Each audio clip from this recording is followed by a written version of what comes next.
31 মে আজকে হচ্ছে বিশ্ব বিমানবালা দিবস।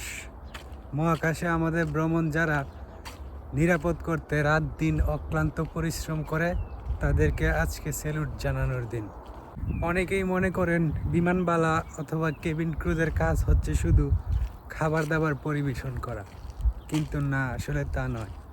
মহাকাশে যে কোনো ধরনের মেডিকেল ইমার্জেন্সি, হাইজ্যাকিং এবং যে কোনো ধরনের দুর্ঘটনা থেকে যাত্রীদেরকে বাঁচানোর জন্য বিমানবালারা মারাত্মক কঠিন রকমের সামরিক প্রশিক্ষণ নিয়ে থাকেন।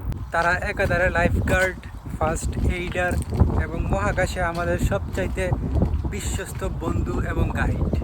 তাদের এই নিঃস্বার্থ ত্যাগ আর সাহসিকতার প্রতি সম্মান জানানোর জন্যই প্রত্যেক বছর 31 মে এই দিবসটি পালন করা হয়। প্রথম দিকে 2015 সালে কানাডা এই দিনটিকে বড় পরিসরে পালন করে।